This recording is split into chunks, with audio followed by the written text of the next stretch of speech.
Walk down Tverskaya Street in Moscow tonight, and you'll see a city transformed by economic crisis. The city's main artery, once pulsing with life, now feels eerily subdued. The hum of conversation, the laughter spilling out from cafes, the clatter of dishes, all have faded into a heavy silence. Streetlights cast long shadows over empty sidewalks, and the few passers-by move quickly, heads down, as if trying to escape the gloom that has settled over the city. Once busy cafes now sit empty, chairs stacked, a single waiter, lost in thought. These spaces, which used to buzz with energy and the aroma of fresh coffee, now echo with the sound of nothingness. Staff members linger by the windows, watching for customers who never arrive, their faces etched with worry and uncertainty about the future. This isn't a slow night, it's the new normal. The emptiness is not a temporary lull, but a persistent reality that has settled in over weeks and months. Owners who once struggled to keep up with demand, now struggle to keep the lights on, hoping for a miracle that never comes. The silence in these eateries is the sound of economic paralysis. It's a silence that speaks volumes, telling the story of a city and a country brought to its knees by forces beyond the control of ordinary people. The clinking of glasses and cheerful chatter have been replaced by the quiet hum of refrigerators and the distant sound of traffic. Empty tables reflect millions who can't afford a meal out, casualties of a war that's drained the nation's wealth. For many, dining out has become an unaffordable luxury, a distant memory from a more prosperous time. The economic fallout has rippled through every layer of society, leaving families to tighten their belts and businesses to count every ruble. These places, once symbols of modern Russia, now stand as monuments to its isolation and decline. The sleek interiors and trendy menus that once attracted crowds now serve as reminders of what has been lost. The sense of progress and cosmopolitan flair has been replaced by a pervasive sense of stagnation and loss. It's not a newfound love for home cooking, it's empty wallets and maxed out credit. People aren't staying home by choice, they're forced to, as prices soar and incomes shrink. The simple act of enjoying a meal, out with friends, has become a rare indulgence, reserved for special occasions, if at all. High-end malls tell the same story.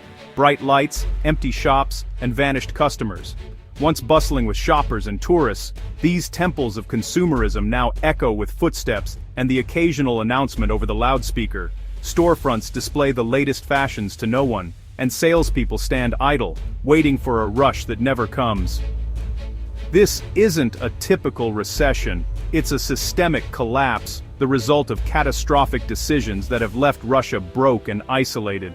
The impact is visible everywhere, from shuttered boutiques to the empty shelves in grocery stores. The city's vibrant commercial life has been hollowed out, leaving behind only the shell of what once was. The empty tables are a warning. The canary in the coal mine has stopped singing. If you listen closely, the silence in Moscow's eateries tells a story of hardship, uncertainty, and a future that feels more fragile than ever before.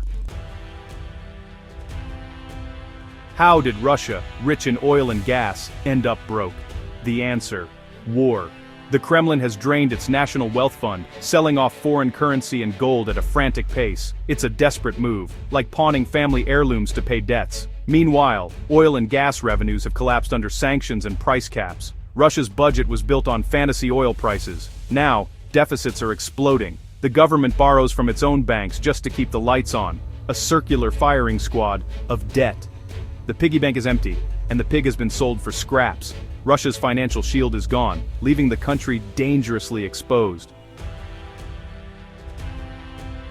For Russian families, the crisis is felt at the grocery store. Official inflation numbers are fiction. Real prices for food and medicine have soared. Potatoes, eggs, and milk are now luxuries for many. Families face impossible choices: medicine for parents or food for children. The government's talk of price caps signals panic, not control. The ruble's weakness and shattered supply chains make imports expensive and scarce. Interest rates have soared, choking off loans and growth outside the war economy. Wages lag far behind prices, shrinking real incomes every month. The middle class is being hollowed out, millions pushed toward poverty. It's a silent crisis, eroding hope and stability across the country.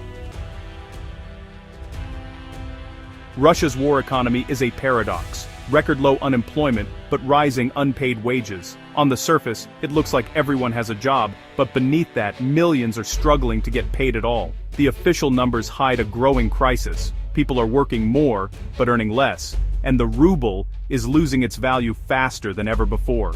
For many, the promise of stability is just an illusion. Jobs are plentiful in tank factories, but civilian businesses are collapsing. While the defense sector is booming, shops, restaurants, and small businesses are shuttering their doors. The war has created a lopsided economy, where only those connected to military production can count on steady work. The government's spending binge creates a sugar high in defense, but starves the rest of the economy. Money pours into weapons and uniforms, but shelves in ordinary stores are empty, and basic goods are harder to find. The state's priorities are clear, and ordinary Russians are left to fend for themselves. High interest rates strangle non-military sectors, loans are impossible to get, small business owners can't afford to borrow, and families can't buy homes or cars. The financial system is rigged to support the war, not the people. Unpaid wages have tripled, and many work with no guarantee of a paycheck. Strikes and protests are growing, but the government offers little help. For many, the choice is simple. Work for the military, or risk not being paid at all. The divide grows. Those near the war effort survive, others are left behind. Families with military jobs can afford food and rent, while others slip into poverty. The war is creating winners and losers, and the gap between them widens every day. Civilian skills are devalued, a generation's talent is wasted. Engineers, teachers, and doctors are forced into low-paying jobs, or leave the country altogether. The nation's future is being mortgaged for the present. Russia is spending not just its money, but its people, sacrificing the future for war. Young men are sent to the front, while the elderly count their last rubles. The cost of war is measured in lost lives and broken families.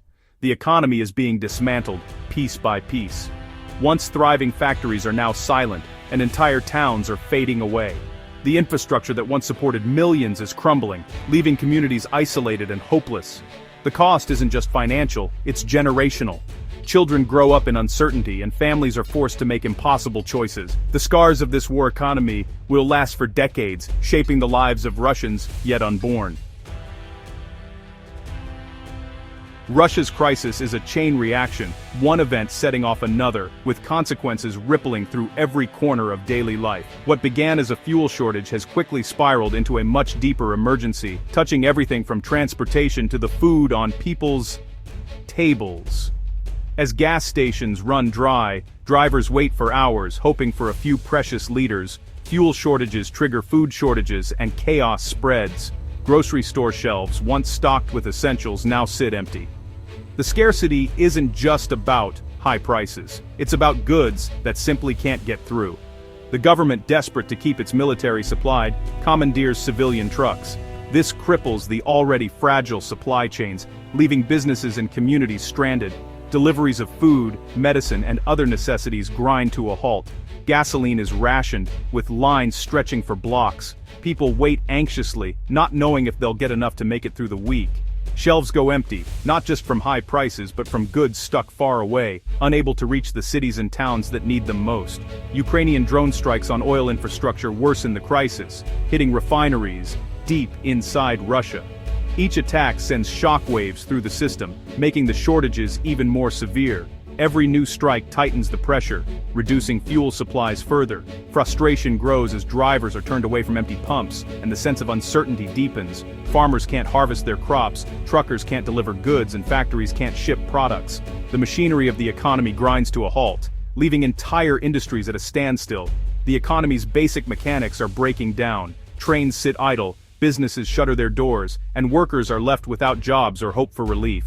The government prints more money and calls for sacrifice, urging citizens to endure for the sake of the nation. But patriotism can't fill gas tanks or restock empty shelves. People grow restless, searching for answers that never come.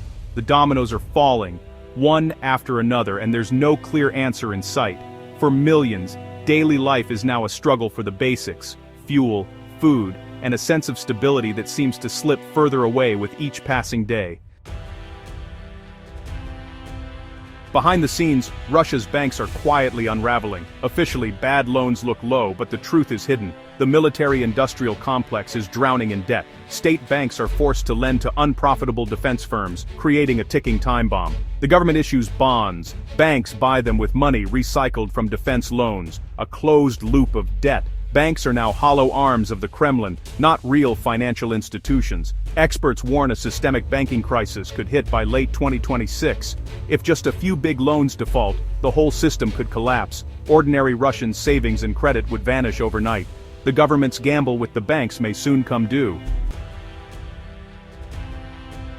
Russia is trapped in a vicious cycle. Every solution deepens the crisis. War spending fuels inflation. Fighting inflation kills the civilian economy. The government prints more money, making things worse. Foreign investment has fled, and even China is wary. Without outside help, Russia can't modernize or grow. A massive brain drain has sent the best and brightest abroad. The economy is stuck in the past, while the world moves on. The decline is economic, demographic, and intellectual. A spiral with no easy exit. As 2025 ends, Russia stands on the edge of economic disaster. The question isn't if a crash will come, but when and how severe. The government's stopgap measures can't last. Reality will hit hard. Hyperinflation could wipe out savings and trigger social breakdown. A banking collapse could freeze the economy and erase life savings overnight. For ordinary Russians, the future means more shortages, rationing, and hardship. The social contract, stability in exchange for freedom, is broken. The empty tables in Moscow are a warning. If nothing changes, soon everything will be empty. Shelves, gas tanks, and hope. Russia's path forward is uncertain, but the cost of inaction is growing by the day.